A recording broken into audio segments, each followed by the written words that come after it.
안녕하세요, 블랙사입니다. 자, 삼성전자가 이번 주 내내 하락을 하다가 마지막 날 드디어 반등을 해줬습니다. 자, 차트를 보시는 분들은 기술적 반등이다, 아직 설레발 치면 안 된다 등 말들이 많은데요. 자, 근데 여러분, 차트는 이 과거에 지나온 주가의 흐름을 나타내주는 하나의 표식에 불과하지 않나요? 하지만 사람들은 그 차트를 보고 매매를 많이 하고 있습니다. 사실 미래의 주가가 어떻게 변하게 될지는 아무도 모르는 사실이죠. 자, 그냥 과거에도 그랬으니까 앞으로도 그럴 것이다 라고 추측만 할 뿐입니다. 오늘 반등을 두고 기술적 반등이라고 말씀하시는 분들도 마찬가지죠.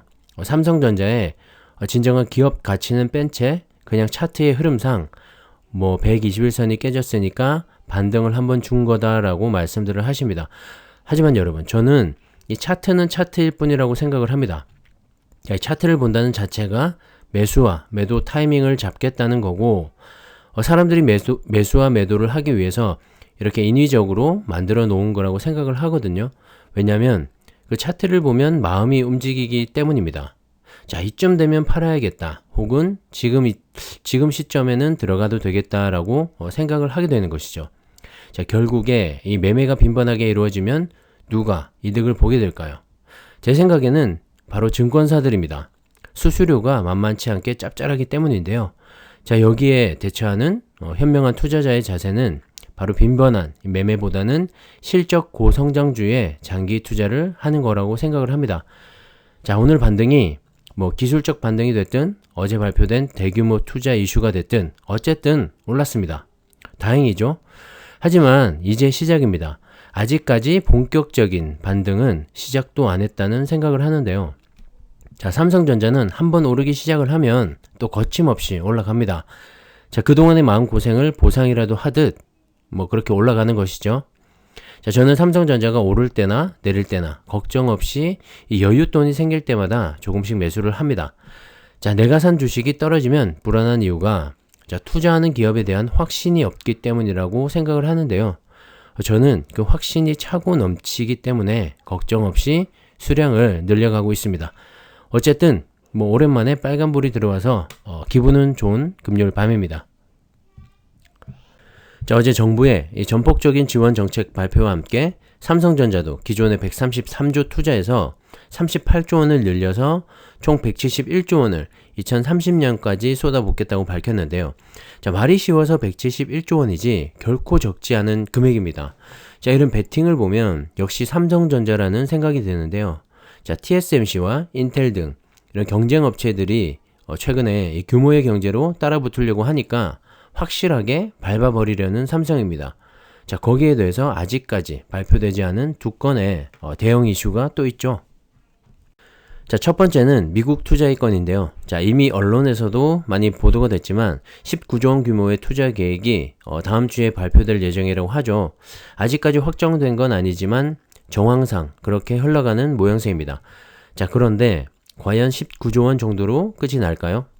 사실 19조 원도 적지 않은 금액입니다. 하지만 제 생각엔 조금 더 쓸 것 같은 예감이 드는데요. 자, 최근에 이 TSMC도 추가로 6개 공장을 더 짓겠다고 밝힌 만큼 이 삼성전자도 좀 더 통 큰 투자로 미국 정부의 이 마음을 잡지 않을까 하는 생각입니다. 하지만 어디까지나 제 개인적인 뇌피셜이고요. 19조 원으로 발표가 된다고 해도 삼성전자에게는 분명히 호재로 작용을 할 겁니다. 자, 그리고 두 번째 이슈는 바로 삼성의 M&A가 있는데요. 자, 삼성의 M&A를 말씀드리기 전에 어제 발표된 다른 이슈를 한번 체크해보고 넘어가야 할 것 같은데요. 자, 바로 현대차와 손을 잡는 이야기입니다. 최근에 이 차량용 반도체 수급 부족 사태로 인해서 정부가 나서서 협력을 강화하는 일종의 협약식을 열었는데요.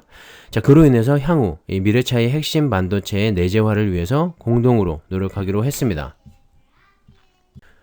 사실 삼성전자가 메모리 반도체 세계 1위이긴 하지만 파운드리와 시스템 반도체 분야는 이제 막 걸음마를 떼고 도약을 하는 단계입니다.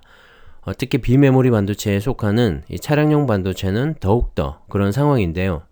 자, 우리나라 차량용 반도체 시장 점유율은 2.3%로 얼마나 이 분야가 취약한지를 한 번에 알 수가 있습니다.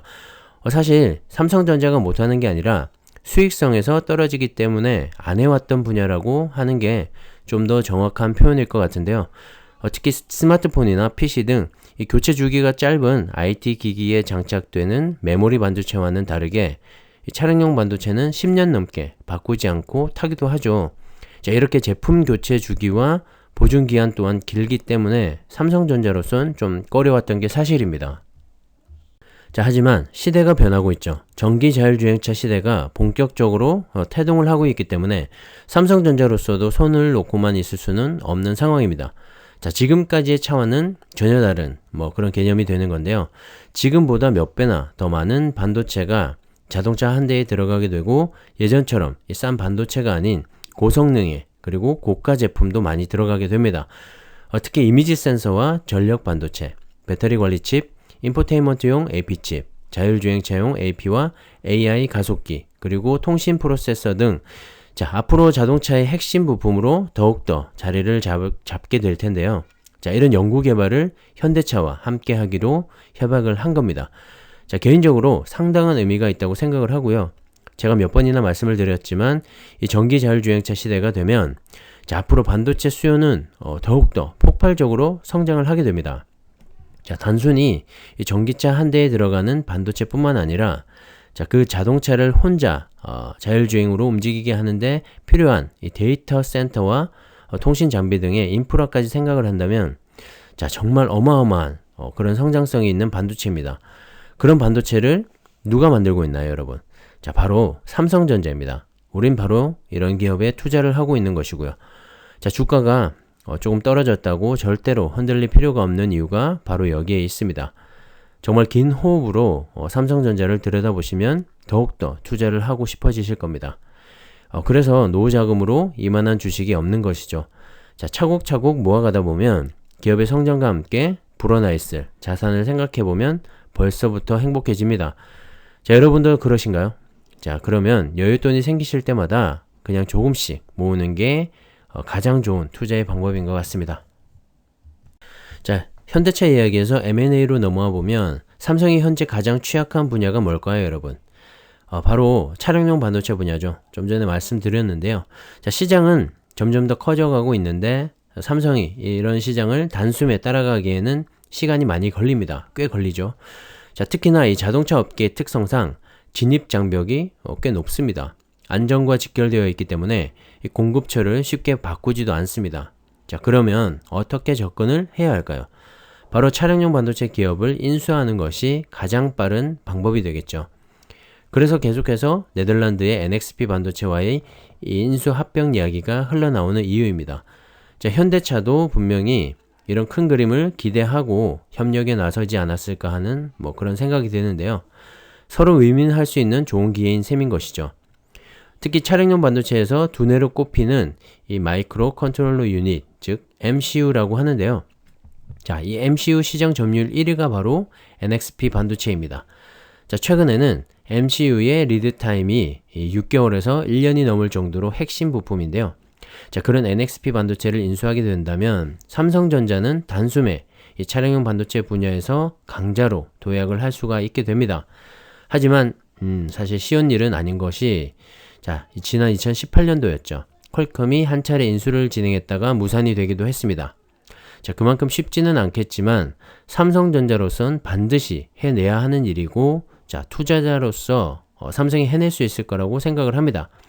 최근에 이 삼성전자의 현금성 자산 추이를 보시면 벌써 121조 원을 넘어섰는데요.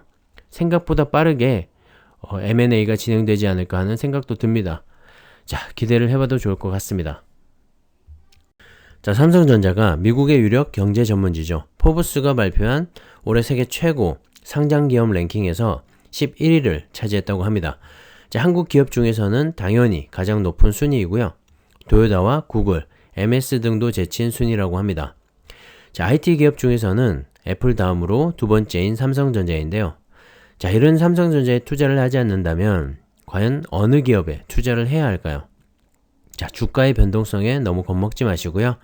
차근차근 자신만의 투자를 해 나가시기 바랍니다. 변동성은 변동성일 뿐입니다. 삼성전자의 기업 가치나 펀더멘탈이 훼손되지 않는 이상 묵묵히 투자해 나가 보시기를 추천드리겠습니다. 그리고 제가 오늘 마음이 쿵 했던 글귀가 있어서 소개해 드리려고 하는데요. 자, 하락장에서 당신이 불안한 이유는 쓰레기 같은 회사에 공부도 안 하고 평생 모은 돈을 몰빵했기 때문이다 라는 글귀입니다. 자, 피터 린치가 한 말이라고 하는데요. 정말 공감이 가는 말입니다. 자, 내가 투자하고 있는 기업을 분석하고 공부하는 건 어쩌면 당연한 일일지도 모릅니다. 내 소중한 돈이 걸려있기 때문인데요. 저는 개인적으로 이 삼성전자를 공부하면 공부할수록 더 투자하고 싶다는 생각이 듭니다. 자, 그만큼 이 믿음이 있는 거고요. 여러분도 흔들릴 때마다 투자하고 있는 기업을 공부 한번 해보시면 마음의 평안을 찾는데 큰 도움이 되실 겁니다. 오늘 하루도 수고 많으셨고요. 여기까지 하겠습니다. 감사합니다.